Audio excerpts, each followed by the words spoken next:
Jada, I love you. G.I. Jane 2, can't wait to see it. All right?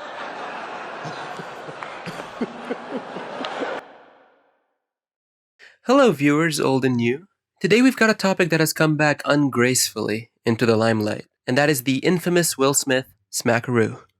Now, I don't know if many of you know about this incident. It kinda came and left without much in terms of public attention. Anywho, Will Smith has finally been let off the leash and said what I can only imagine his totally supportive and oh so genuine partner Jada has allowed him to say. We've made it, fellas. We're now getting YouTube apology videos from whole-ass Hollywood celebrities. Maybe Andrew Tate is right about The Matrix, I don't know.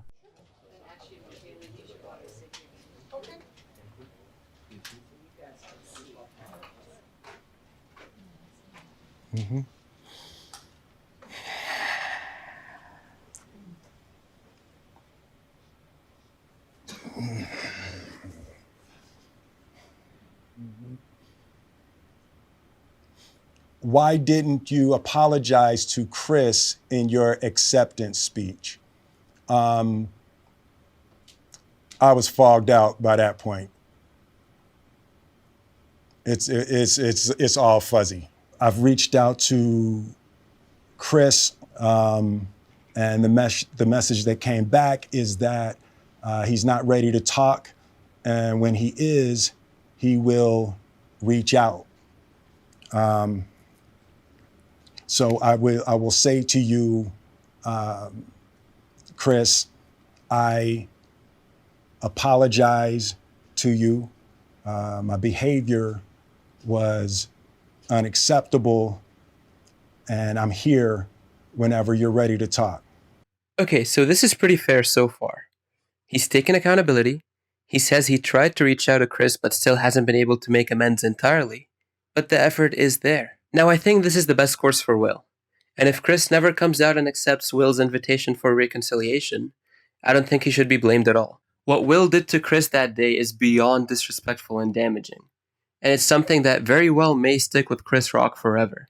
You need to understand, Will straight up shat on Chris by doing what he did, the way he did it. He walks up to him, slaps him, turns his back to him, walks away, and then yells at him from a distance. This is the epitome of emasculating another man in front of literally tens of millions of people. He made Chris Rock his son. This is the kind of behavior you expect from parents when their kids step out of line. Not when another whole-ass grown adult makes a very tame remark at your very faithful wife. So if Chris ends up never accepting Will's peace offering, he shouldn't be blamed or ridiculed for it in no way, shape, or form. What Will is doing by extending an olive branch is what should be expected and normalized. After Jada rolled her eyes, did she tell you to do something? No. It's like, I made a choice on my own, from my own experiences, from my history with Chris. Jada had nothing to do with it. Stop the cap. I'm sorry, babe. Hearing him call her babe makes my skin crawl, not gonna lie, but sure. What would you say to the people who looked up to you before the slap, or people who expressed that you let them down? So there's two things. One, disappointing people is my central trauma. I hate when I let people down. So it hurts. It hurts me psychologically and emotionally to know I didn't live up to people's image and impression of me. And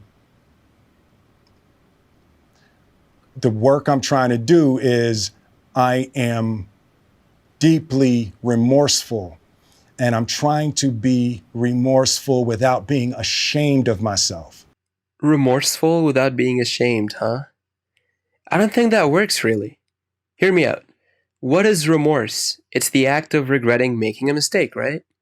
Inherently, when we apologize for wronging someone or for making a mistake, in order to truly show remorse and a commitment to growth and change, we must at least feel a shred of shame. When you truly feel remorse for something, It can sometimes be hard to look the person you wronged in the eyes. That stems from shame. When you remember something bad you used to do when you were a kid, something that you no longer do as an adult because you've grown and learned, what holds you back from making that same bad action again is that lingering sense of shame. That's how you know you've grown as a person. When you try to imagine making a mistake today that you used to make in the past and your body just kind of cringes at the idea of repeating it. That shows an element of shame, which in my opinion is the essence of remorse. At least that's how I see it. But I'm curious to see if you guys see this any differently than I do. Right? I'm human, and I made a mistake, and I'm trying not to think of myself as a piece of shit. So I would say to those people, I know it was confusing. I know it was shocking. But I promise you, I am deeply devoted and committed to putting light and love and joy into the world. And, you know, if you hang on, I promise we'll be able to be friends again. Well, I don't know about friends. Unless he was talking to someone in particular, not his adoring masses. Anywho, as far as YouTube apologies go, this one was pretty good. Some of the words he used made me roll my eyes, but this could have been far, far worse. Anyways, let me know what you think down below, and thanks for watching.